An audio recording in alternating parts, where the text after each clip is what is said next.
Good afternoon and welcome to HCPC's Webcast for students.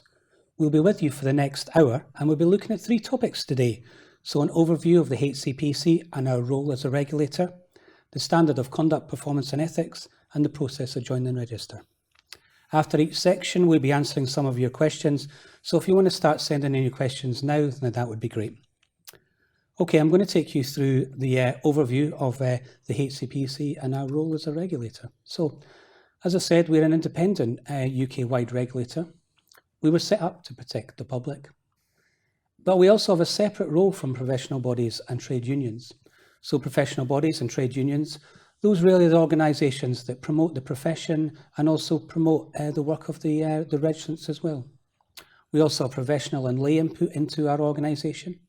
And we're actually overseen by a regulator as well called the Professional Standards Association. We're a multi-professional regulator. There's about 350,000 registrants on our register at the moment. As I said, it says 16 professions that we regulate. So if you look at the graph there, there's basically social workers in England. We have about 90,000 of those, right down to the smaller professions, so arts therapists, hearing aid dispensers. And one of the main things that we do as a regulator is that we develop standards. So I'm going to run through the 4 standards that we have. So we have the standards of education and training. Those are for when we basically approve the approved programs. The standards of proficiency for each profession, and also continued professional development. Now, what we really want to see from registrants is that they're actually improving and developing their skills. So that's why we have that one there. And last but not least, the standards of conduct, performance and ethics. Now we're going to talk about that in a bit more detail. I'd like to welcome Jonathan Jones from the HCPC. Thanks for coming in, Jonathan. Hi, Grant. And we're now going to just generally talk about the standards. So who do these standards apply to, Jonathan? So the standards of conduct, performance and ethics apply first and foremost to registrants, and that's, as you've highlighted, that's the word that we use for people on our register. But also uniquely amongst our standards, these standards also apply to students, and that's students who are on those UK approved courses that we run. So they set out expectations of behaviour for registrants and those studying. So that's why we've chosen in particular to talk about these standards today, and it's also why we've got some standalone guidance for students on these standards, and also more recently we've done some animated short films on our website as well. And that's why we're focusing on them today. Lovely, thank you. And is there any standards that are particular interests from students that you might want to draw out today? There are. I think in my role as stakeholder communications manager, I spend a lot of time talking to different external groups about our standards often. And with students, and indeed perhaps more broadly, I think the thing that people are most interested to see, and I think maybe surprised to see, is that they do reference the use of social media. Okay. It's relatively new. It was brought in when the standards were last revised in 2016. And it's under Standard 2 about communicating appropriately and effectively. And it says you must use all forms of communication appropriately and responsibly, including social media and networking websites. So I think students might be surprised because you might think, well, that's to do with your personal life, but increasingly people are using these platforms in their professional working lives. Yep. So that's one of the reasons why we felt it was important for them to be in there. Lovely, thank you. And just give us a kind of a flavour of the examples that we may come across in the social media world that may not be appropriate. Okay, so what we're actually doing, because this is such an important area, we're doing some standalone guidance around appropriate use of social media, and that'll be published later this year. Okay. But the sort of things that we've put together, some kind of top tips really, and the sort of things are, obviously you need to be kind of communicating appropriately there. So things that are kind of obviously offensive, we wouldn't expect to see there. It's very much about exercising your professional judgment, as it is in many areas, but I think even more important on social media. Things like being careful about who can see what. So in some platforms, so on Facebook, you can choose privacy settings. Elsewhere on Twitter, everyone can see what you post on Twitter. Okay. So think about who can see what you post. If in doubt, I think, maybe don't post if you're having a doubt, but also think about, maybe imagine that everyone will be able to see everything, so you don't know who's screenshotting, you don't know who's forwarding things. So think about behaving professionally and appropriately and communicating appropriately as you would in any other format. And I think one of the key things as well is not sharing confidential information as well. So, do the standards then, they just don't apply to working life? I think it's one of those sort of areas where there's a bit of kind of overlap, I guess, so in terms of your private life, it is often just that. So your private life is private, but I think as a registered professional, I think you have certain responsibilities and there are certain expectations of you, and that will include, maybe in your personal life as well. Some people might, choose, for example, to have a personal social media account and a professional one. Other people, manage it differently, but it may be, for example, if you're planning on working in private practice, say as a podiatrist or a physio on the high street, you could be using it to promote your business quite rightly. So thinking about communicating appropriately as you would in any medium, but just applying it to social media. Lovely, thank you. And what about discrimination? Is that covered in the standards? It is. It's specifically referenced, actually. This comes under Standard 1, which is around promoting and protecting the interests of service users and carers. And so it says you mustn't discriminate against service users, basically, is the sort of long and short of it. And I think that's very important. I think you'd expect to see it there, in our society, that there shouldn't be space for discrimination.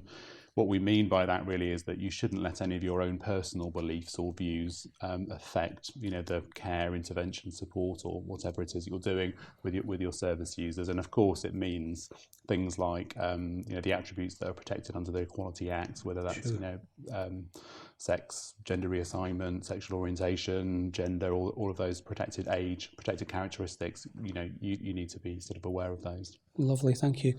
And what should a professional do if they have concerns about the safety of service users? Well, this is something else which is referenced explicitly in the standards. So there are expectations around your behaviour if you do have concerns about safety. It's Standard 7.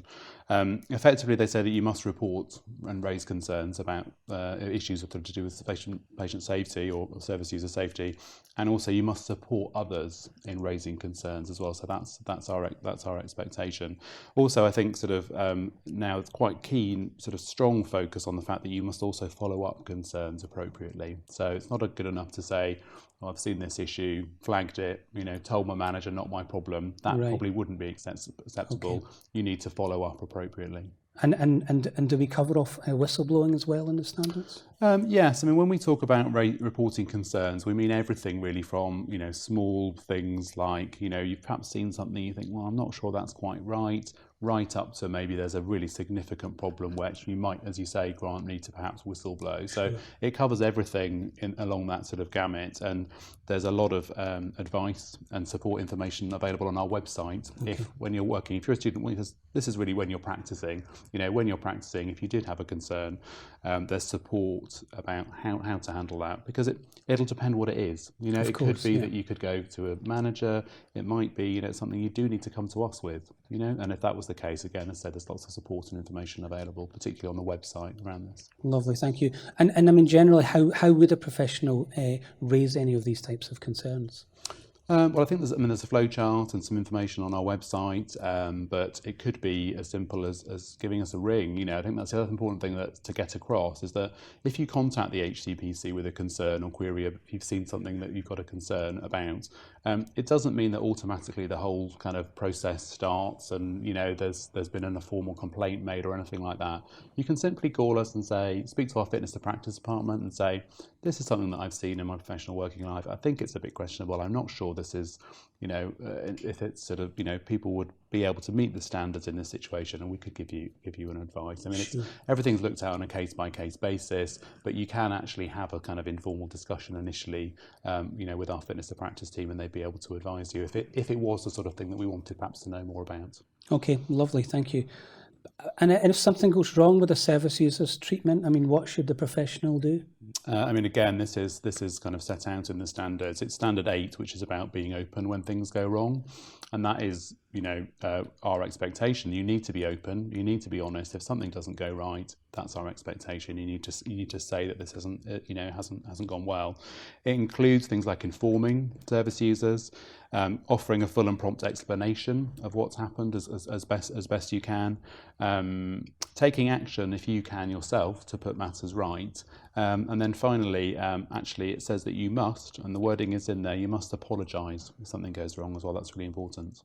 Yeah, because I know on the apology side of things that actually when we were looking at the revised guidance, there was quite a lot of discussion on that, and I understand that actually, from a legal perspective, there's actually nothing wrong with saying sorry. It doesn't Yeah, that's right. And when they were last revised, it was back in 2016. And as part of the public consultation and our engagement with service users, this came out really powerfully. So service users felt really strongly that the necessity to apologise when something goes wrong was incredibly important, and that's one of the main reasons why it is in there.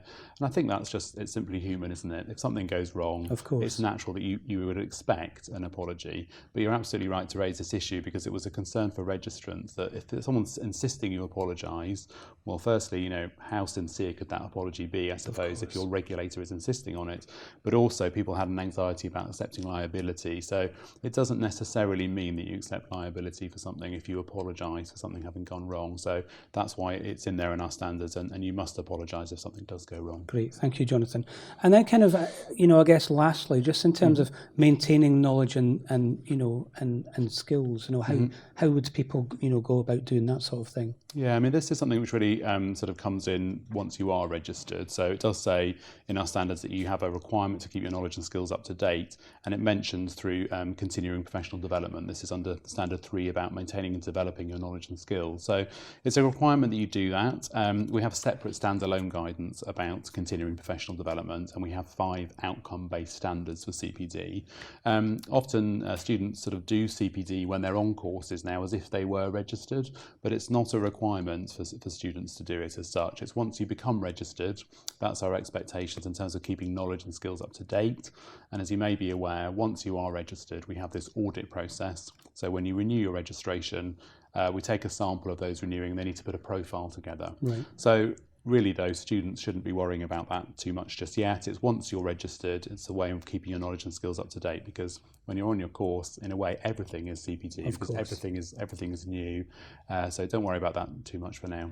And I'm sure actually there's quite a lot of students out there that are already doing CPD on their course anyway. Yeah, so, absolutely. So hopefully it's perfectly natural to to some of the people. And then just lastly, before we come on to the questions, Jonathan, and I might be putting you on the spot a bit here, is there anything else that you would particularly want to draw out in the standards from a student perspective?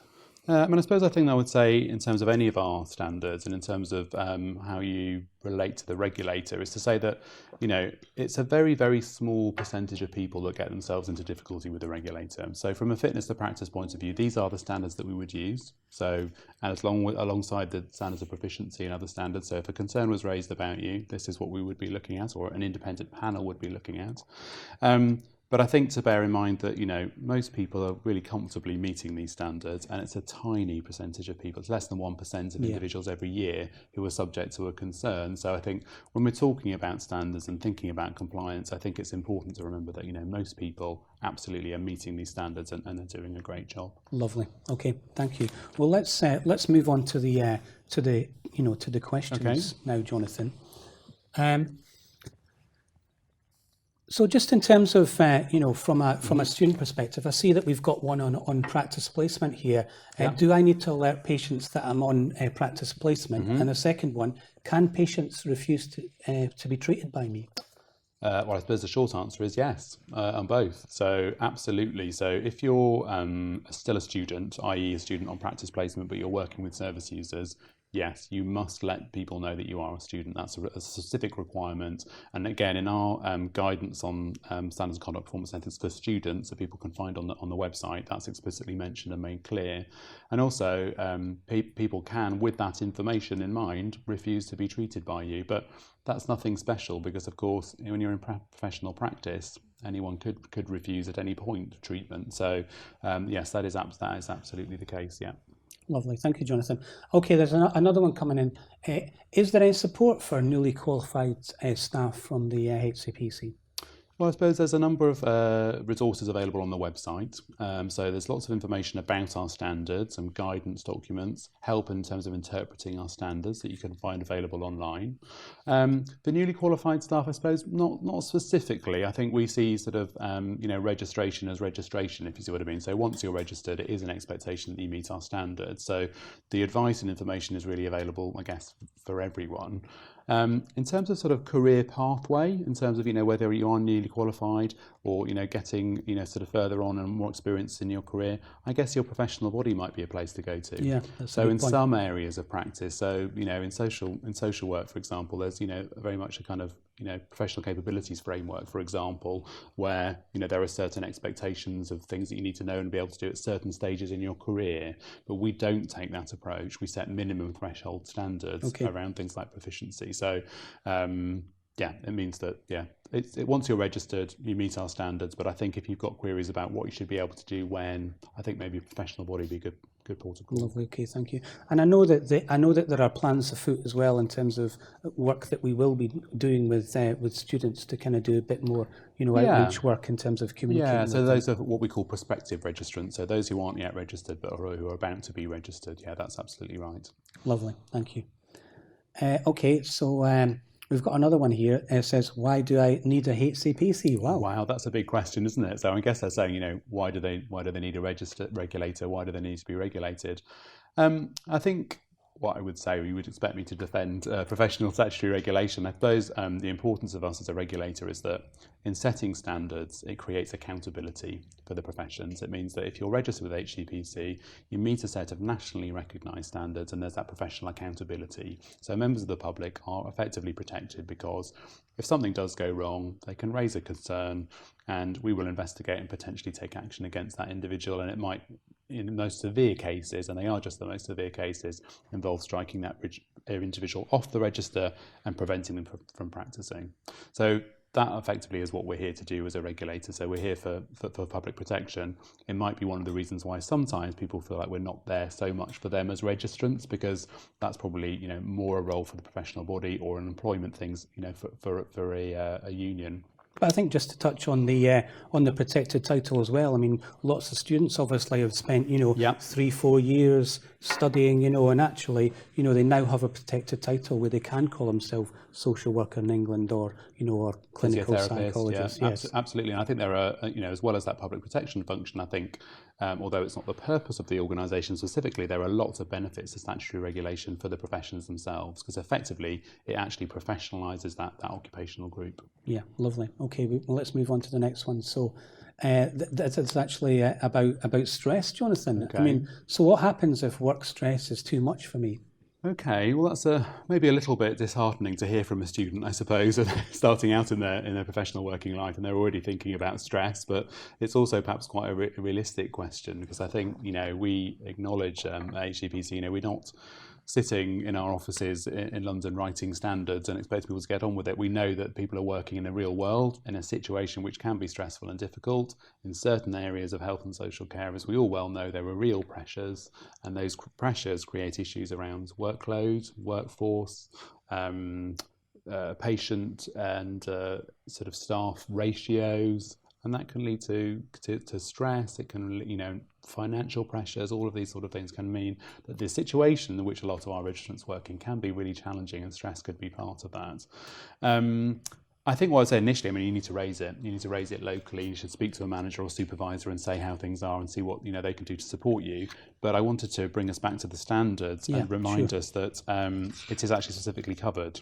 So it's under managing risk, because of course if you're not managing things effectively, it could be a problem. So you need to manage your health, and it says, standard 6.3, you must make changes to how you practice or stop practicing if your physical or mental health may affect your performance or judgment, or indeed put others at risk for any other reason.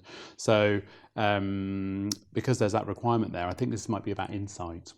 So if you are able to have the insight and awareness to see that you're suffering from stress or any other kind of sort of mental health support needs, it's about having that insight and then take action to kind of remedial action to, might be changes to your working practice, changing to working hours. There might be things to be able to reduce your caseload, those sorts of things. But if something's effectively managed, I want to be clear that obviously you'd be with no difficulty with your regulator.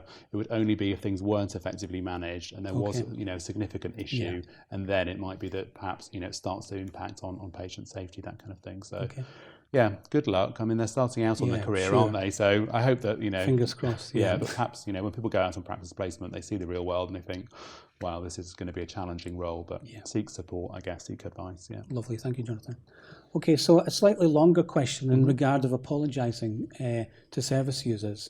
Is it on behalf of the organisation you're working, or is it more a genuine apology? I'm assuming that would be to do, with the situation that you're actually in. Absolutely, yes. And I mean, I think you touched on it earlier. Our registrants work in a tremendously different, varying range of settings, and they're not all in an employed environment. So you could be, say, an individual, you could be a sole practitioner, you could be, setting up on the high street in private practice. So if you were employed, I think this is sort of the thing where you probably want to get some advice from your employer. If it was something significant that had gone wrong, you probably want to speak to colleagues. So it'd be a manager, a supervisor, maybe even someone in your HR department, and get some advice on this kind of thing if you're in that situation. I think you're apologising yourself if you're involved in a situation that it went wrong. But I think the implication could be that the apology is coming from the organisation. So I would get some advice on that one. And I mean, it could quite simply be actually that you're apologising for the length of time that that it took for a bit of that process. So so it could be as simple as that. It could not be it couldn't necessarily be something to do with the the resident's behaviour. It could actually be apologising just for time. Yeah, it could be something, like and that's not kind of significant or not a potential worry. But let's not forget that depending on the role that an individual's doing, actually, timeliness of an intervention could itself be an issue. Actually, it could become a significant issue depending on what the situation was. But yeah, I think that sort of situation probably seek some advice locally if you had concerns. Lovely, thank you. So we've got one on CPD, Jonathan. Okay. Obviously, quite a popular topic for us. Right. So, what sorts of things would I be expected to have in my CPD portfolio? Okay. I would kind of begin by stressing that, I wouldn't want students to be worrying too much about CPD initially, because, as I say, it's only a requirement once you're registered, and also you can't be selected for audit for the first 2 years of professional practice. Yeah. You need to be doing CPD as soon as you're on the register, but you couldn't be selected for audit until you've been on for a full 2 years. In terms of the sort of things that you'd be expected to have in your portfolio, I mean, what we're expecting you to do, and the separate standards set this out quite clearly, you need to be keeping an ongoing record of what you're doing in terms of CPD, so a simple list in whatever way works for you, recording activities that you're doing. And in terms of the sort of things that you're holding on to, so they're talking about sort of keeping a portfolio, you need to keep some bits of evidence that relate to those activities. So it'll vary depending on what it is. So it might be if it's, you've attended a conference or an exhibition, you might have a certificate of attendance, but also there'll be in there maybe sort of things that relate to softer activities like reflective practice or learning through doing, maybe some notes that you've made. You could be keeping a journal or log of things that you've come across in your professional working life where there's a developmental opportunity and you want to capture that. So everyone's CPD portfolio will look different, I guess, and it'll depend on the role that you're doing, the sort of learning activities that you're doing. But yeah, the most important thing is keep a record of what you're doing and keep some kind of evidence of what you're doing. Because we're not prescriptive, are we, about the sorts of things that you do? No, it's an outcomes-based approach, that's right. So it's about, if you were selected for audit, what you'd be expected to do is to put together a particular portfolio. Only if you're selected for audit. You don't have to have this ready just in case, but a particular profile, we call it a CPD profile, where you'd be explaining what the benefits of activities were to you as a professional and what the benefits were to your service users. So it's outcomes based. So it's not about inputs. It's not about undertaking particular types of activity or a certain number of hours or points or anything like that. But I would say to students, don't worry too much about that just yet. But it'll be part of once you're registered, you'll need to be keeping a log. Great, thank you. Okay. Also, there's another CPD one here, and about being called up for review. I think we might have answered this one. Go on. I mean, is this straight away after registering or a 2-year gap between? So obviously, I think that we've obviously I think we covered that one off. So in terms of the CPD audits, 2.5% of those who were invited to renew, everyone effectively could be selected except students who've registered in the last 2 years. So you're the only people in a way who are exempt from the audit in the first 2 years. I think simply because the purpose of the audit is to take a snapshot of the profession in terms of what they're doing in terms of CPD, and those individuals who haven't actually been on the register for 2 years, it just wouldn't be fair. So that's the reason why there's a gap. Yeah. And renewal obviously is every 2 years for every profession. Yes, that's standards. right. So Yeah. perhaps we haven't made that clear, but yeah, that's right. Every 2 years, each profession renews its registration, and they're set dates which remain the same, and they'll be different for each profession. That's right. But the CPD audit is linked to registration renewal, which happens every 2 years, different dates for each profession. Yeah. Okay, lovely. So another one here, can I refuse to treat patients who make racist comments? Interesting one, yeah, because we talked about discrimination, didn't we? So obviously the standards cover your behaviour in terms of discrimination. So you as a health professional yourself cannot discriminate. And if it was a case the other way around, so if it was a health professional making a racist comment or behaving inappropriately on any discriminatory grounds, that would be an absolute no-no for us from a statutory point of view. Slightly different when it's the other way around, and I think you'd have to look at things on a case-by-case basis. I think some employers would have policies or procedure in place for this kind of thing. So sometimes they would say that, they have arrangements whereby individuals will not be treated if they behave in certain ways. But it's one of professional judgment, I think. Yeah, it's quite a tough situation to be in. I think it's a case-by-case basis. I mean, I think we work in a world where people have views that are different to our own. Most people who enter the professions we regulate do so because they're motivated to help people. They're caring professions, many of them. People want to support people, but sometimes people are coming at things from a different place. So generally, we'd want you to treat people on the basis of equality. But yeah, occasionally there will be those kind of challenging situations. I think it's a professional judgment. I think it's about seeking support locally. Looking at things on a case-by-case basis, but no hard and fast rule there, I don't think. Sure, okay. And just a question from me, Jonathan, going back to practice placement in terms of the standards. I mean, what sort of things do the students, when they're about to go in practice placement, have to think about in terms of the standards? Well, I suppose it's about being aware that you're going into real life, effectively. You've done things on your course. You might have done kind of role plays. You might have been doing procedures as if they were real. But I guess to remember that you are in the real world. To think about treating people with empathy and dignity. Some of the stuff in the first standard, I think, will be particularly relevant when you first go into working life. So they're obvious things: promoting and protecting the interests of service users and carers. So I think a bit of empathy. Think about the fact that you're treating people. They may well be anxious if they know that you're a student on a practice placement. So I think it's thinking about how you behave, how you conduct yourself, and perhaps offering a certain kind of reassurance. And in a way, the sort of things that we're talking about here are about professionalism, and they're going to be really important when you're starting out in your professional working life. Lovely, thank you. And just we've got time for one more question. Okay. So, do biomedical scientists, IMBS, need a HCPC? They do, yes. I wonder if people are not quite sure where this question's coming from. I mean, we regulate biomedical scientists and clinical scientists. I think perhaps what they're referring to is that there are some individuals who are doing certain roles in biomedical science where they might, for example, not use that protected title biomedical scientist. And in those kind of situations, and perhaps if I broaden it out a bit, it might be more helpful. So if, for example, in occupational therapy, which again is a very broad area of work, many individuals in occupational therapy are not using the professional title occupational therapist, and it's the same in biomedical science. So it depends on the situation and the role you're doing. Sometimes your employer will expect you to be regulated, so they will look for it. So often in the NHS, and certainly they will look for HCPC registration, and that will be the requirement. If you're doing a role which doesn't require you to use the protected title, where your employer and the working environment doesn't, then it may well be that it's not essential to have HCPC registration. But of course, as you would expect me to say, as a statutory regulator, we would always encourage people to be on the HCPC register, because as I've outlined, it gives the members of the public that reassurance and that sort of transparency, and demonstrates that you meet our nationally recognised standards. But I mean, not to get too technical, but obviously there are different modalities in terms of if you're a physiotherapist, then sports physiotherapist, there are different protected titles within the protected title, as it were. So so obviously you can.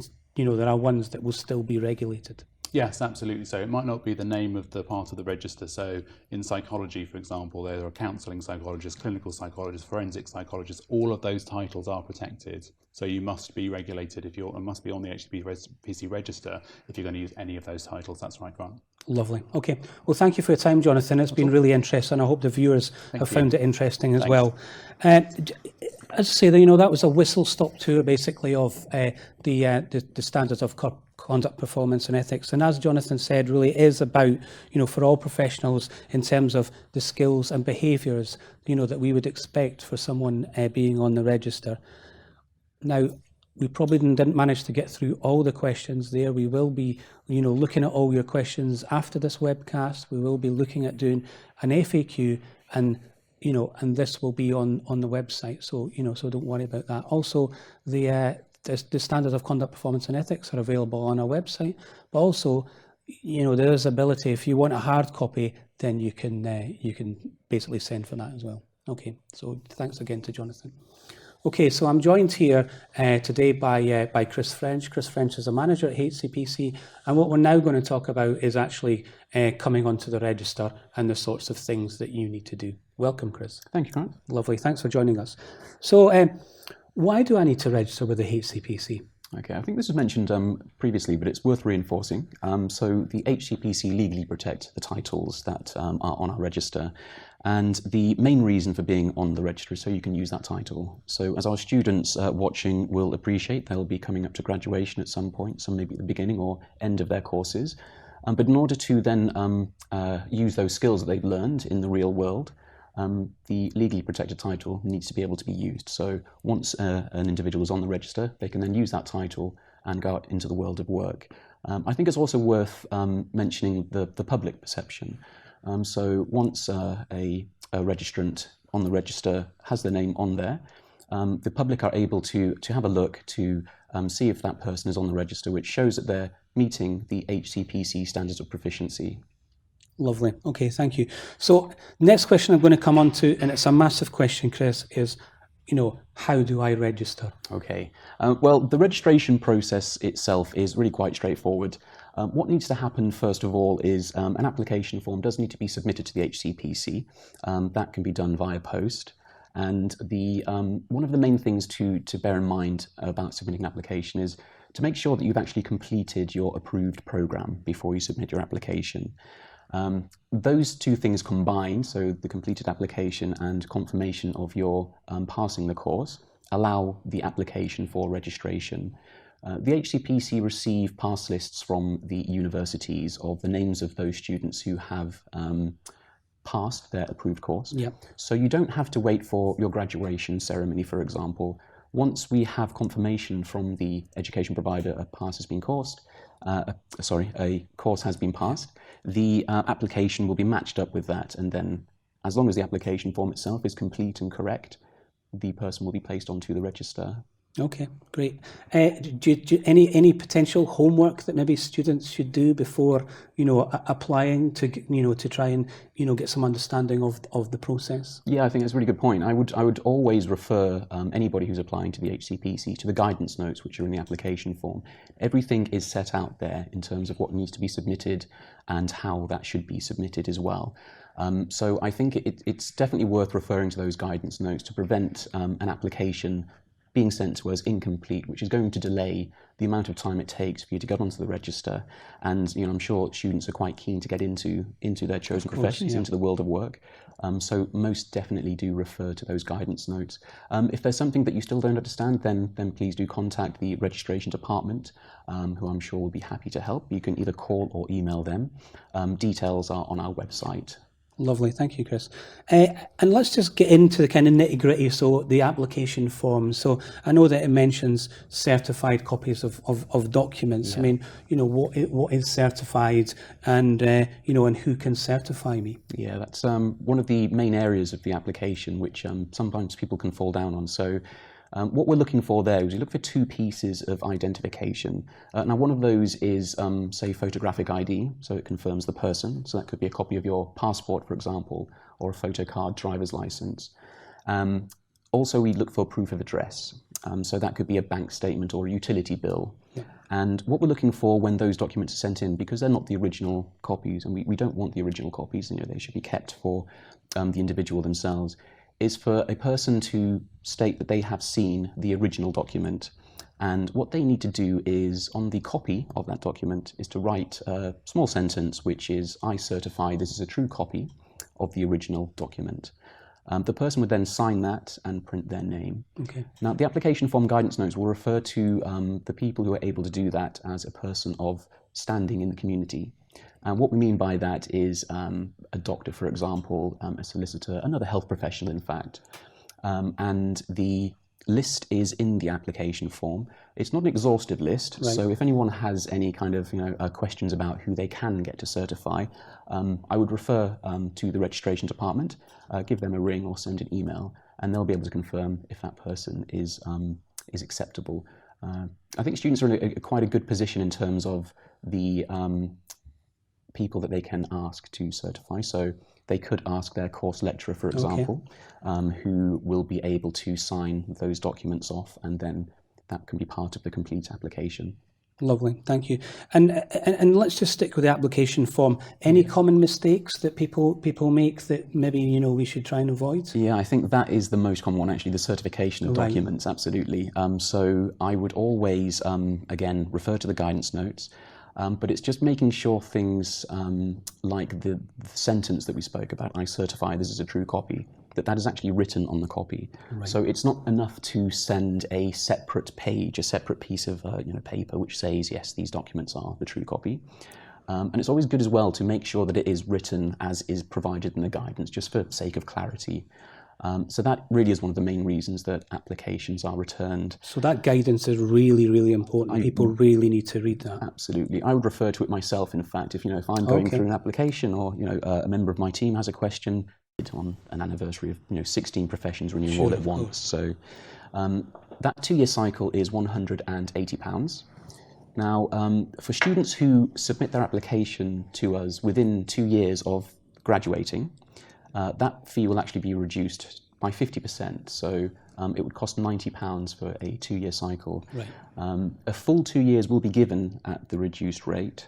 And it's also worth noting that if we receive an application within 6 months of the profession renewing, so going into a new cycle, that period would actually be for free. Because we recognise, if somebody's just applied to the register because they want to get into work, and then all of a sudden it's renewal time again, and you're asking for another fee. So the HCPC, we actually give that period for free. Okay, brilliant, thank you. And coming on to touching on that again is when should I register? I'm assuming that I shouldn't wait. I don't have to wait until I've got my certificate or I've went through graduation. Yep, absolutely. So you can apply as soon as your confirmation pass list has been sent to the HCPC. So the university or educational establishment will have confirmed to us that the qualification is being completed, and at that point you can then apply. So that would be, again, most students are going to be eager to learn, so eager to get on to start their profession. So if the application form is submitted and we have that confirmation of the pass list from the education provider, then again, we can marry those two things together and get somebody onto the register. Lovely, okay. And what happens if someone's applying for jobs and they haven't got their registration certificate or their number 3? What do they do then? Yeah, that's a good question. I think the main place to actually check is the HCPC website. So an application form will be submitted to us, and if it's all correct, the name will be put onto the register instantaneously. So at that point, the name is on the register, but it can take up to 15 working days for the actual certificate to be sent out to the individual. So it's worth letting any prospective employers know that they don't really need to wait for the certificate. As long as the name is on the HCPC website, it's a public website that anyone can check, then that shows that HCPC registration is attained. It's not just about the certificate itself. The other thing to bear in mind is just to make sure that you're not relying on the outcome of an application form for a specific role or specific job. You're well within your remit to let a prospective employer know that you have applied, that you're waiting for registration. Right. But going back to some of the things we spoke about before, if the application form is incomplete, it will be returned, and then need to be sent back correctly completed, which obviously is going to add time to the application processing. So just bear that in mind. Okay, so just to kind of reiterate, I guess, the most important message is that, you can actually go onto the register, check yourself, and if you're actually on the register, then actually, you're free to start with. Yeah, that will provide your registration number as well, so you'll have a note of that. Lovely, okay. And, and I guess specifically not just for students, but, but when they've gone through that two-year cycle, I mean, when would they then renew their registration? Okay, so as we mentioned, there are 2-year professional cycles which rotate throughout the year depending on the profession. So every 2 years we will send a reminder. Now we give quite a lengthy reminder, so about 3 months out we will send reminders to those who are on the register that it's coming up time to renew, and we'll give instructions on how that can be done online. I would recommend all students, once they have got their applications and registration through, to set up their online account straight away. That allows you to access areas such as communication preferences. You can also update your details, change of names, addresses, that kind of thing. So once somebody is registered, then the instructions for online renewal will be sent out, and that can be done online. For those that don't have access to computers or prefer not to use them, or for whatever reason it may be, then forms are sent out as well. But it would be initially that we would advise people to get to renew online. You do it once, you make the necessary declarations and the necessary payment, and then you're done for the next 2 years. Lovely. And I guess it's key, then that's why actually we need to have the most current address, because obviously things are getting sent out. Really good point, absolutely, yeah. It is actually in the legislation as well that it's a registrant's responsibility to keep the HCPC updated with current details. So it's really important that communications are being sent to the right place, because we don't want to be in a situation where somebody has missed a communication, has been taken off the register because we haven't had the renewal through, which would really affect their ability to carry out their role.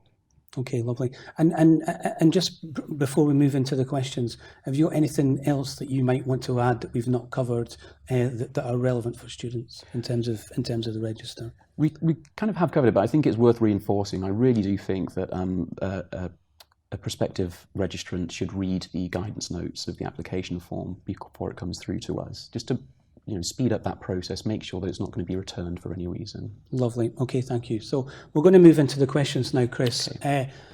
What are the requirements for joining the HCPC Register? The main requirement is that you've done an approved course. So the HCPC approved courses throughout the United Kingdom. The HCPC as well are the way in which you get onto the HCPC Register is the approved course. So other requirements include that you are, let me think about it the other way. So yeah, you've got your approved course, submit the application to us. There may be situations where you need to make a declaration, for example. Right.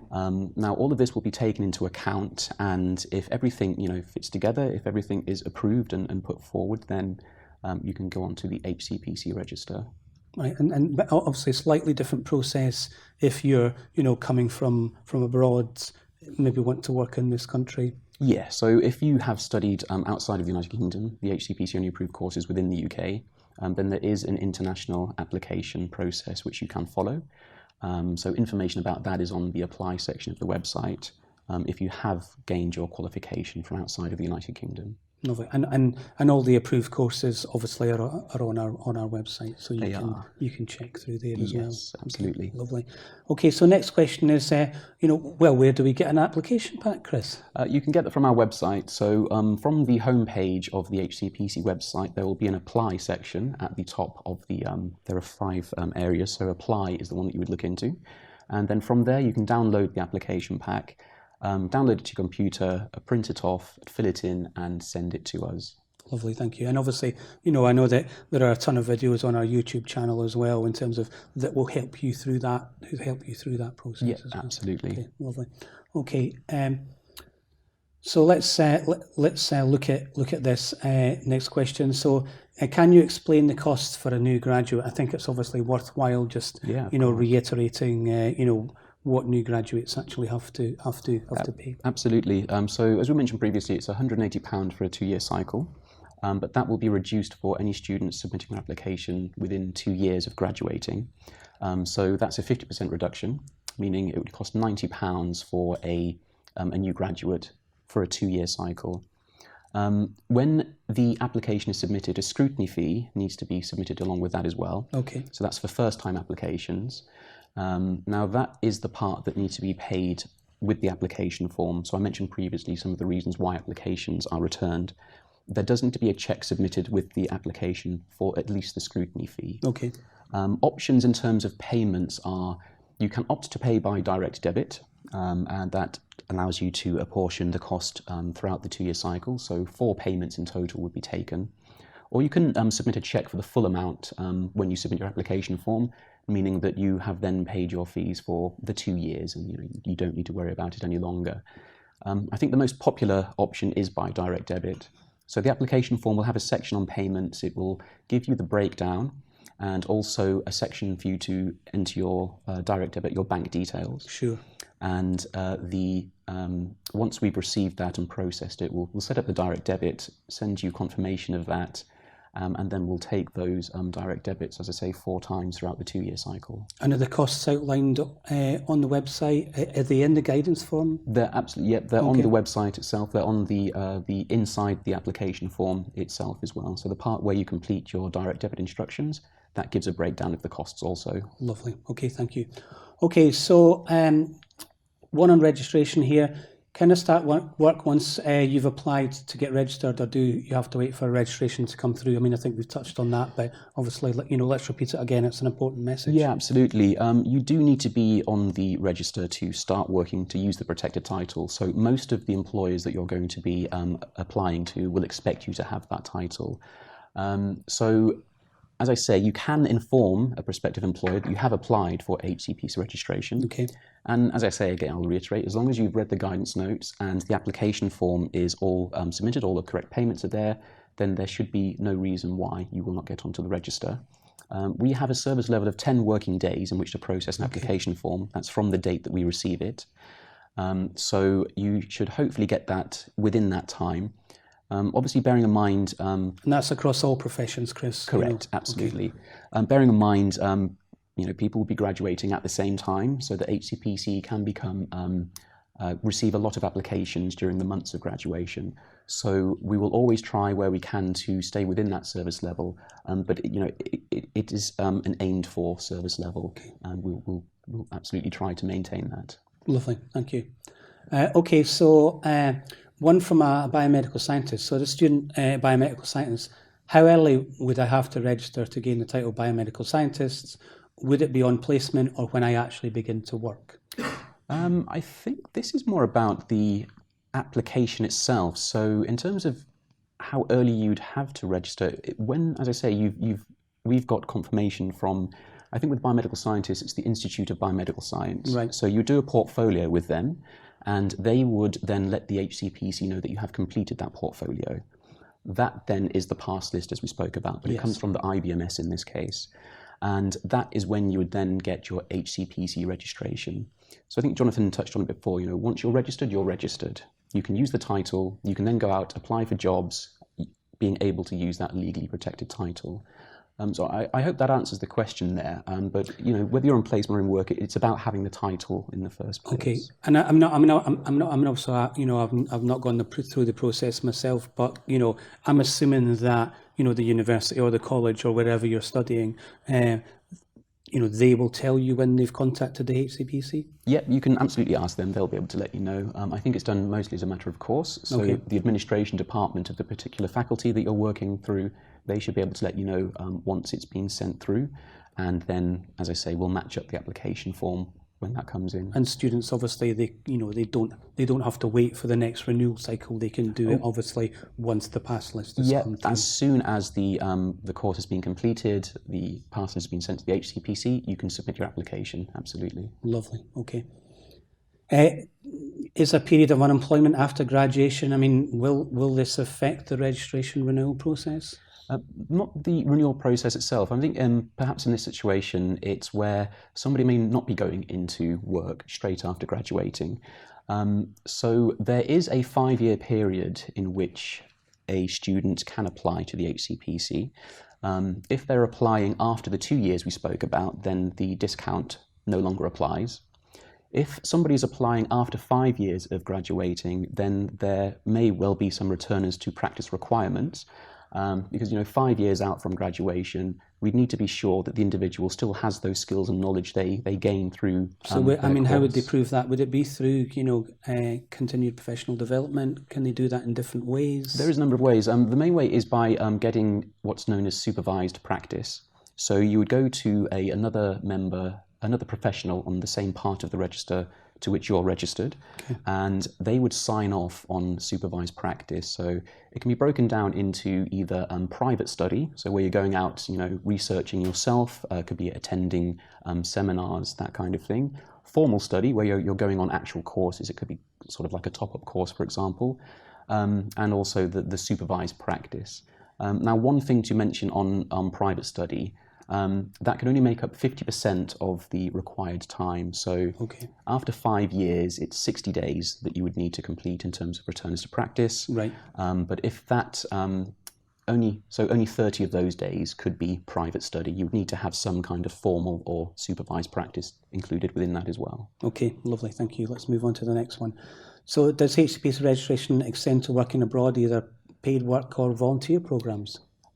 HCPC registration is about protecting the public in the UK, first and foremost. Okay, so you may want to keep your HCPC registration if you do spend a period abroad. It may be easier for, if you're going away for a short time to come back and your registration continues. One thing to bear in mind is even if you are abroad outside of the UK and you're on the HCPC register, all the standards still do apply. So if something goes wrong whilst you're abroad, you would need to make sure that you're also registered with any necessary authorities over there. Right, So just being HCPC registered, it doesn't extend to Germany, for example. Right. You would need to make sure that you're with the relevant competent authority or relevant, it could be a government body in this situation. Okay. So make sure you double check who you should be registered with if you wish to work with service users in your professional capacity. Lovely, okay, thank you. So quite a practical one here. What if I don't have a checkbook? Can I pay the initial joining fee another way? Yeah, there was talk about phasing checks out, I think, a couple of years ago, but it didn't really happen. One of the other ways you can do this is by a postal order. So your local post office will be able to provide a postal order for the amount, which you can then send in with your application. Okay, but I'm assuming, obviously, we would like people to pay by direct debit. It's easy. It's a simple way. That would be the best way. We need to remember the initial payment does need to be submitted with the application. So that would be the check or the postal order option. Okay. Yeah. Lovely. Thank you for that correction. Can the registration payment be spread out? Yes. So that is the direct debit option we've spoken about. There will always need to be an initial fee paid for an initial application. That's the scrutiny fee. So that's actually £63. Okay. Your registration fee would then be on top of that as well. So the scrutiny fee can be paid by cheque or postal order for £63, and then you provide your direct debit details, and that will then allow us to take out 4 payments across the 2-year professional cycle, so every 6 months essentially, and that will allow you to spread the cost of the payment, and you can keep that direct debit in place for the life of the time that you're on the register. Right, okay, cool. Have people with a historic criminal record been allowed on the register? I'm assuming that's on a case-by-case basis. Absolutely, yeah. It's a really good point to make. So the Rehabilitation of Offenders Act doesn't apply to the HCPC, which means that all past cautions and criminal convictions do need to be declared to us. Okay. I would again refer to the Apply section of the website. There is a specific area on the Rehabilitation of Offenders Act, and that speaks about something called listed offences. Okay. So without getting into too much detail at this point, because the Fitness to Practice department would be the best place to talk to for specific guidance on that. It is a list of convictions that there are things called protected cautions and convictions, and it depends on when they happened and how old the person was at the time that it happened. Okay. So in some situations they don't need to be declared to the HCPC, but there are listed offences which all do need to be declared to the HCPC. As you can imagine, they're the more serious offences that may have occurred in the person's past. One thing that I would advise is to look at that part of the website, the Rehabilitation of Offenders Act. Have a read through that to see if it applies to your particular situation.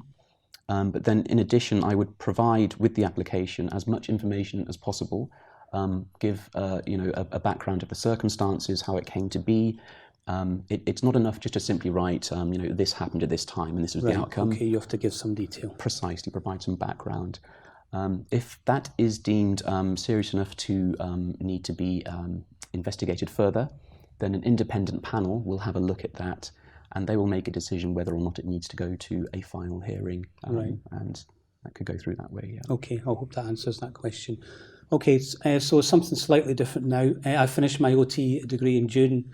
I've already a job lined up. That's great news.